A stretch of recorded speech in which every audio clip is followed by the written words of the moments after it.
So I finished a book called A Universe from Nothing, written by Lawrence Krauss. A lot of it, and I have to say, Lawrence, if you're listening, which you definitely aren't, good book, but man, it was way over my head. Very, very steeped in like physics. Like formulas?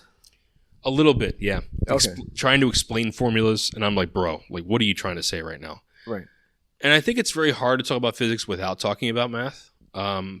But Neil deGrasse Tyson, people like him, do a really good job of not using math to convey pretty hard to understand concepts. Right. But one thing I did gather from it is that, this concept of nothingness is unstable. Fundamentally, nothingness is unstable. Okay. And it's a deep thought. It's a deep thought. But, and this is going to sound very stupid because I don't know how to portray what I'm trying to say, but like the fact that 70% of the mass in the universe doesn't interact with light. It just doesn't interact with light. We have no idea how to even detect it or what it's made of. Mm-hmm. It is detectable, but it's detectable like kind of second-handedly. And the fact that gravity itself can't overcome. So there's two concepts. What I just discussed was dark matter. But then there's the concept of dark energy, which is causing the expansion of the universe. And it's increasing. It's increasing so much that at some point, astronomers in the very distant future aren't going to see anything past their own galaxy. Damn. Because it's accelerating, right? Yeah. Right.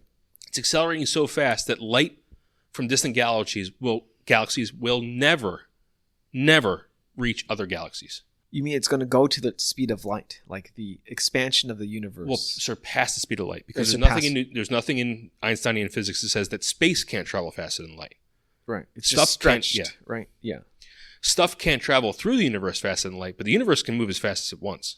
It's kind of crazy because at some point, the radical religious people that exist in these like these futures are going to be correct in the fact that like there's nothing but like what we see. Like there's this solipsistic like viewpoint of the galaxy. Yeah. Right? Like this is it. This is it, folks. And Lawrence Krauss dedicates like a whole portion of the book to the fact that distant astronomers, like distant future astronomers and maybe different civilizations. Wait, how long though? Like what's distant? It's a long time. Right.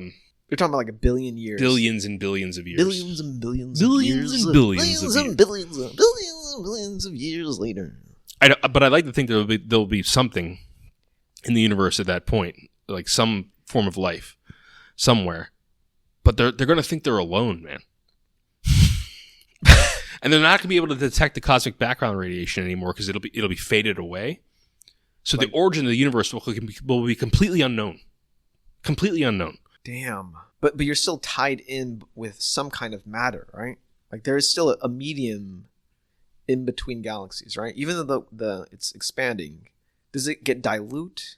It gets diluted to the point where distant stars won't be visible anymore. The only stars you'll see in the night sky are the stars within your own galaxy. Right, but it's not diluted when it comes to local density, right? But overall, universe might, go towards a lower density because there's more effective volume. Yeah. Right? But the mass in it, it's still going to be this tight spaces where there is... Yes, and those are called galaxies. Right. Yeah. And so it's not like we're going to experience anything like we're not going to be stretched fucking thin or anything, right? No. That'll never happen because gravity at those distances is still extremely powerful, right? What holds galaxies together is the gravity that exists at a galaxy's core, usually caused by a supermassive black hole, is powerful enough to withstand the shearing pressure of the universe expanding. Right, but if the universe keeps on expanding and expanding and expanding, wouldn't there be a certain limit at which even gravity would be overpowered? That's a good question, but I think what would happen before that point is that everything will die out. Everything will entropy out. Like eventually the universe will be completely black. There'll be no stars. Is that true though? Would the local pockets still be there? Like, entropy will continue to increase within galaxies until there's nothing left. So yeah, you're right. There's going to be stars that are going to go supernova within a galaxy and causing more stars to be created. But there's always there's always an increase of entropy every time that happens. Right. To the point where fucking lose my mind here. I know, dude. Yeah. Holy Isn't that shit. insane? Yeah. It's crazy. Like us monkeys can know that, and we can't do anything with it. There's nothing that we can do. right? There's nothing. We're just aware of. We're just aware of it. We're just aware that this fucking dance happens. It's just such a sobering thing to know that we live in this fucking complete vastness. That's ever accelerating. Yeah. Like just growing, dude. Just growing. You look into the sky and then you look over again. It's a different galaxy effectively because it expanded so much. Yeah, I mean, the expansion, we don't really detect it in our lifetime, right? No, but if you look into the night sky, Mhm. and if the universe is expanding, at this point, I don't know if it's I don't know, towards yeah. light speed level, Yeah, then it's a whole fucking light year of depth you're looking into the sky. exactly, yeah. That's fucking insane. The one that always blew my mind was when I was a kid, when I first heard this, was like the stuff you see is actually ancient light, right? And that star may not even be there anymore. Yeah. That blew my mind when I first heard that. And another one is that light that went to you experienced no time. No time. Yeah. Yeah. It's just boom. The moment that light existed is a moment it went into your eyeball. Yeah. In its own mind. Whatever that is. That's fucking It's crazy, dude. And we're over here fucking like He's masturbating. Like a monkey. I know we're just monkeys, and then this is how all happening. monkeys. The thing is, like, yeah. is there a room for error when it comes to that framework? Right. So the thing about physics is that, what Lawrence Krauss was talking about is he's like, look, we're pretty fucking confident that this is what it is. I mean, there's multiple sources of reference that say that the universe is expanding, that it started in a Big Bang. He's like, could this be completely changed? Yeah. But the chances of that are extremely low. The data supporting that is low. Yeah. But the actual theories behind it might be false, right? Like the framework at which like dark energy or dark matter is needed, because I think that's needed to make It is. this standard model It work, is. right? It's Yes. like a necessary property of it to make sense of it all. But it might not even be the right model to use. We may be For missing this. something glaring that we're just not understanding, right? Right. Like, It's our current understanding requires these mystic ether-like things. But what's true is, nevertheless, because you can measure it, is the universe expanding. we have no idea why gravity is so weak compared to the other forces in nature, like the strong nuclear force, the weak nuclear force, and electromagnetism. Gravity, the whole Earth is pulling on you right now. But you can walk around and jump in the air. Fantastic. I could do this Yeah, you can go, I could turn my hips. No one knows why. Yeah. It's just the programmer that it's the programmer's algorithm that they put into the goddamn simulation, or if that's what it is. That It would be so fucking stupid if it was a simulation and there was just an RNG, like random number generator, and that's what quantum physics was, right? Yeah. It would be so dumb if that was the case. Just so like lazy, dude. Like, are you gonna seriously put in an RNG generator for like this simulator? And we're like, ugh. But think about it. If you were going to create existence, you would do something like that, right? You would set universes to form with completely random configurations of the constants, whatever they are, right? And, multiverse theory, one of the weird, wacky things that come out of that is that there are universes that have completely different laws of physics. Gravity is too strong. Gravity is too weak. All these things, and they never form planets. They never form life. They never form anything. Right. We're here talking about it because We're the one that's yeah. yeah, We're the one that right. panned out. Yeah. I don't know. The thing is that I don't think these are types of questions that I wonder if we'll ever answer. And I guess the is it even the right question to ask, right? Yeah. Or do you go into some kind of cosmic nihilism, billions and billions of years, and here you are, like this one frame or one pixel out of this large. Have you seen that one where it's like the calendar? This like tiny pixel from like the calendar of the universe.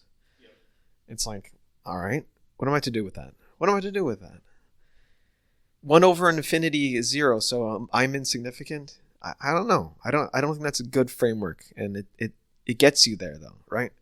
The expanding universe, like, right? But but this is why people invent deities, right? Because you there's no way I can be insignificant. There's no way. It's almost like the death thing we talked about. Yeah. Right. The God complex. Yeah. Like, there's no way I can die. There's no way I can die. There's no way I'm insignificant. There's no way. What? I'm just gonna die and there's nothing? I don't know, man. I don't know. I think it's important to have your monkey desires. Make sure make sure you look in right here. This is you're this. You're a monkey with a brain. Enjoy it. Enjoy the ride. But it also there's the word why. Not nothing after that. Just why. Right? I don't think it's necessary. You don't think it's necessary? No, absolutely not. I don't think it's necessary either, but it's an interesting question. Why? I don't think there is. I don't think it is. It's interesting until you get jaded to it, because you get jaded because, like, there's no answer to it. And the answer is there if you want to take a leap of faith. And if you're not bound to take a leap of faith for a religion or whatever framework you required to answer why, then you're just jaded. And then, like, fuck, then you have kids.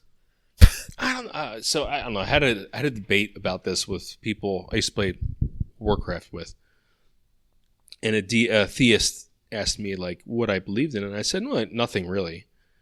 And he just couldn't get past the fact he felt bad for me, right? Like, I think that a lot of theists feel this way when they talk to atheists or agnostics. They're like, but your life must suck, man, you know? And I'm like, I don't know why people think that. No, like, well, you don't need. You don't need God to be happy. You can wake up in the morning and be thankful that you're alive, regardless, and that's it. End of period, end of sentence. Right. Like, you don't need the God framework for that. No. Yeah. It's nice to have, I guess. But, I guess. The thing is, like, these theists did no work. Did no work to take the leap of faith. Because they never fucking doubted it from the moment because they were born and they were raised into it. 2 years old. Yeah, right? they're grandfathered in from, from those brain weights, right? They never struggled from the lack of those weights. Yeah. Right? I understand, like, oh, fuck, if you went from, like, you, an atheist, to, like, becoming a theist, like, what happened? I want to hear about that story. But if you're just fucking a theist because you believed in God your whole life, you don't know what it means to not believe in it. You don't know what it means. It's hard to come from a viewpoint where you don't need God. I think questioning that is turning into a dark corner in your closet. It's like this weird. I think when I first started to question these questions, it was like you have to look at the abyss a little bit. It's like, I don't know, man. It's like this, like, metaphorical thing where you look into this dark corner, but nothing looks back at you. And I think that scares people. Oh, absolutely. Yeah. It's like you're losing your mind. Yeah. Yeah. No, I think that's absolutely true. Like, when I was going through, like, depersonalization, I would look in the mirror and I just see pixels. I don't see a person. I don't see anything. I just see a shape. And, like, I don't see myself because you lost it. But at some point that changed for you. Yeah, because you stop caring about self. You don't think that you're this thing anymore. And so, like, what does God have to do with, like, self? Like, you know, it has nothing to do with it. Like, you don't need that framework to be happy. And if you do have that framework, then good for you. Maintain it. Because it's giving you a benefit, right? A belief. Yeah. I guess for me, when I stared long enough into that blackness, I saw myself looking back. Oh, wow. So you saw yourself. And that's the weird part, right? And I think that that's kind of like, and people can call this a religion if they want. It's fucking Phil, like, just kind of, like, surfacing, like, ah. No, but I think if a God does exist, it's you. It's everybody. It's a oneness, right? Yes, I believe in that. And I just think that it just makes more sense to me that way. And I think that's that's kind of like Buddhism a little bit. Yeah. I don't know, but see, you know, the abyss is like you're the universe. You're this ever expanding thing. You're a part of it. You're not part of it. Yeah. You are like almost like a cell of my body is still Nick, right? And you're a cell of this universe. You are the universe because you're a cell in it. Yeah. Right? This, like we were talking about, like, before, like, what are the boundaries of your body? Right? Like, what is the boundary of my body and your body? And we're not fucking. Well, But classically, apart from that, it ends at my atoms, right? The atoms that make up my body. no, but you're shooting photons at me. I'm not emitting photons. No, but you're shooting photons at me. Photons are bouncing off me. Yeah. Yeah. But nevertheless, you are now imprinted in my brain model. Yeah. Regardless of this distance that we have right now, it's a very visceral part of my brain model that you're here. I see you, right? Yeah. That means you're me, Mm. right? You're activating all this shit in my brain. Yep. That could be in a vat or something. Yeah. Yeah. So I'm you, you're me. All the cells that are in between, I'm shooting. I move my arms. Photons are coming in from a light that's made by a person. Those, everything is just connected. And that, brings up a really good thought experiment. And I think that religions, what they've done is religions are slavery. Ooh, that's too deep. And I think the reason why religions automatically, every world religion, pretty much, maybe not Buddhism, immediately tells the follower, you are imperfect. You are wrong. Something is wrong with you. That's more like the Christianity, I guess. Abrahamic. Yeah. And I think that that's a fundamental issue with religion, is that it tells the person that they are imperfect and there is something that is perfect. I just think we're all just experiencing something. Yeah. And that's it. That's the end of the sentence. We're all just experiencing something. The universe. This is experiencing our itself. simulation. Yeah, the universe experiencing itself. Yeah. Yeah, that's what we're doing. And I think if you embrace that, even if it's not true, it's gonna make you happier, because it's like, oh, everyone's just going through the same fucking thing I am, right?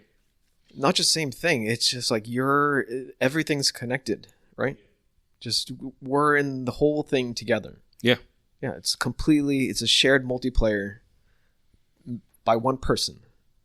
And everyone's playing the same, everyone seems like they're playing their own character, but they're playing everyone's character. There's one main user.